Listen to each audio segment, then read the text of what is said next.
جی خیلدار صاحب over to you. آپ کے لیے تو کئی سارے سوالات انہوں نے چھوڑ دیے ہیں. پہلے تو مذمت فرماتے ہیں آپ یہ بپی صاحب کی ان کے جو پروٹیکشن آرڈر خاص طور پہ اعجاز چودھری صاحب کے, اور دوسرا یہ بھی بتائیں ابھی سندھ کے باسی ہوتے ہوئے مطلب سندھ دھرتی سے تعلق رکھتے ہوئے آپ سندھ کے ساتھ یہ ناانصافی ہونے دیں گے جو آپ کی حکومت کرنے پہ تلی بھی آپ کی جماعت بالخصوص؟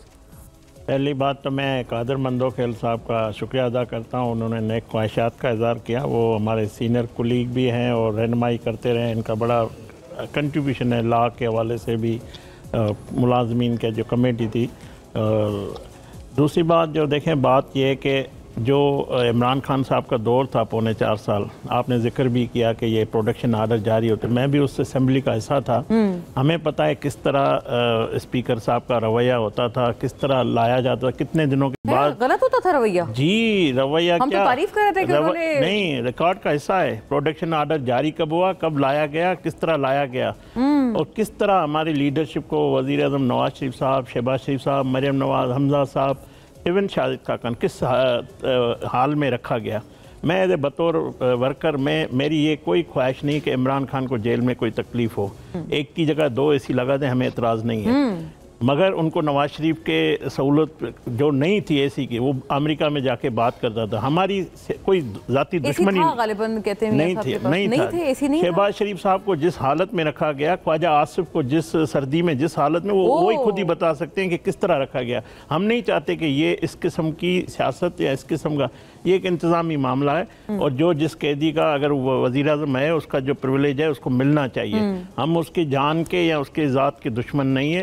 ہمارے سیاسی اختلافات کسی سے بھی ہو سکتے ہیں, مگر ان کے تھے, آج بھی ہیں. وہ جان کے دشمن تھے آپ کہتے ہیں, مطلب بالکل اذیت دینا چاہتے تھے. وہ کہتے تھے کہ مائک لگاؤ اور ان کی چیخیں میں سنوں, مائک لگایا جائے, یہ لگایا گیا, یہ ریکارڈ کا حصہ ہے کہ وہاں پہ دکھایا جائے, ریکارڈنگ کی جائے.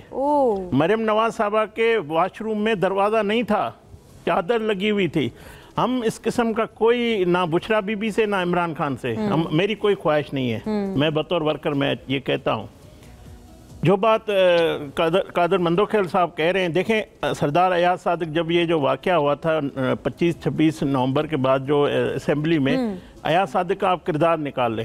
ہمارے جو ایک M N A P T I کے امتیاز صاحب شاید میرے خیال میں, اس کا پروڈکشن آرڈر جاری کیا گیا, اس کو بلایا گیا, اس کا بھی کردار دیکھ لیں. آج ہمارے سینٹ چیئرمین کا کردار بھی دیکھ لیں. یہ سب ہم جمہوری لوگ ہیں, تو ہم وہ جو انہوں نے کیا ہم نہیں چاہتے ہم کرے. تو پھر اعجاز چودھری صاحب کے راستے میں کیا چیز آ رہی ہے؟ ضرور دیکھیں نا, یہ کسی فیڈرل گورنمنٹ کا یا یہ انتظامی معاملات ہوتے ہیں, بیوروکریسی آپ کے انڈر ہے. میں ظاہر ہے ہوتا ہے, مگر ہم انشور بھی کر رہے ہیں. یہ کسٹوڈین جو ہے اسپیکر صاحب ہو یا سینٹ کا چیئرمین, یہ ہم نے کیا ہے, ہم نے اعتراف کیا ہے. آج بھی اس کی تقریر سن لیں تو ہم کہتے ہیں چیئرمین سینٹ تو ان کا کریڈٹ ہے نا as a party I M C. بھائی پارٹی کیا مطلب, پارٹی ہمارے ووٹ سے سینٹ چیئرمین بنا ہے نا, آج بھی ہمارے ووٹ سے کھڑا ہے نا, تو ہمارے ساتھ ہیں, ہمارے اتحادی ہیں. ہماری ایک دوسرے کو نہیں.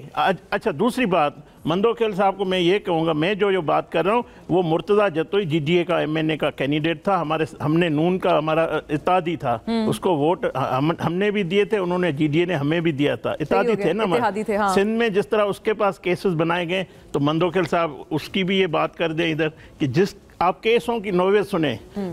میں وہ بھی سمجھتا ہوں انتظامی طور پہ جنہوں نے کیا ہے, جہاں پولیس نے ابھی موجودہ 15 دن کی بات ہے, اس کو 100 روپے کی چوری یا اس قسم کے بونڈے کیسز آپ دیکھ لیں, تو ایک نہیں 10 کیسز بنائے گئے. ٹھیک ہے نا, یہ صوبائی معاملہ ہے, انتظامی معاملہ. ہو سکتا ہے ان کی پالیسی پارٹی کی نہ ہو سکتا ہے ان کے لیڈر کا یہ ویژن نہ ہو. کون چلا رہا ہے؟ تو میں وہی کہہ رہا ہوں, اس کا بھی اعتراف کرنا چاہیے, اور میرے بھائی اس کو بھی اعتراف کریں, ہم نے نون کے ساتھ غلط کیا. تو یہ چیزیں نہیں ہونی چاہیے, اس حد تک نہیں جانا چاہیے. میں اس کا بالکل کرتا ہوں.